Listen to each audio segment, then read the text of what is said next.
On MSNBC right now, they're turning to desperate conspiratorial commentary. You shouldn't be surprised. They've had a conspiracy going forever.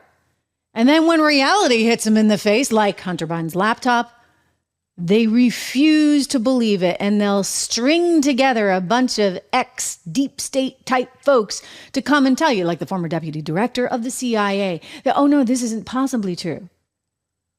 And by the way, that whole letter was ginned up by none other than Anthony Blinken. Think about that, ladies and gentlemen, our Secretary of State. So there's a lot going on. And now the very latest and greatest being pushed and threaded together by the likes of Van Jones on MSNBC happens to be this. I can't even believe he said this. You need to listen to this. Forgive me, Michael Steele. In the Band-Aid. That's fine. Where I am at this point is it's been 3 days going on 4 since this horrific event occurred. A person lost their life, 2 have been severely injured, and yet we've not received a medical report from the hospital, nor have we received a medical report from the campaign or from the Trump organization about the extent of the damage to his ear. If he was shot by a high caliber bullet, there should probably be very little ear there. And so we'd like to know that. Is there cosmetic surgery involved? What is the prognosis for recovery? Were there stitches? What is the extent and nature of the damage to his ear? Was it caused by a bullet, as opposed to, as some reports from those on the scene, other reporters, saying that it was actually shards of glass from the teleprompter itself, not the bullet? So there are a lot of questions around that ear, and yet there's been no response to that.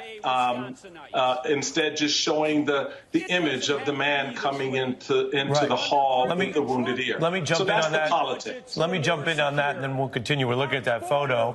Michael Steele is correct. While there is a certain amount of time that could be understandable for any medical scenario, the calls around the current president's medical condition, the questions around his capacity, right, are also the same questions you have in a medical event like this. Certainly the public would want to know as much as possible about both incidents, and the Trump campaign has not been the most transparent. Whoa. Remember what I told you yesterday about Reid Hoffman's advisor? Reid Hoffman is the billionaire that owns LinkedIn, worth some $2.5 billion. And he had a political advisor that's full-on never-Trumper type, maybe a Democrat plus never-Trumper. And he came out with some concocted theories about this all being some hocus-pocus thing dreamt up by Putin and Trump. Okay, just crazy stuff. If you want to know more about it, I encourage you. We clipped it. You can actually watch the clip of that. Just take a look on my channel. But, I hate to even give this stuff any kind of oxygen. And the idea that MSNBC, which, by the way, isn't like a little streaming channel, right? This is kind of mainstream media. This is corporate media. They are now giving this oxygen. They're giving it oxygen, and they are laying the blame on the Trump campaign for not providing more medical details. What's that about? By the way, can we put a little bit of blame on the Secret Service and the feds? Like, where's the information about this kid? I guess they finally got onto his phone, but they don't have any information still. That's pretty peculiar. And I'm telling you, Secret Service needs to be held accountable, because how the heck do you do a walkthrough the day before? You cite this particular building as being a vulnerable spot. You have your eye on the guy. We'll talk about that in a little bit, because they even got a picture of him, and you don't do anything. You got a whole 45 seconds going by where all the people in the crowd are going, oh my gosh, there's a guy on a roof.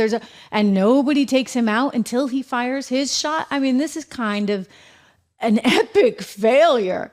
Huge failure.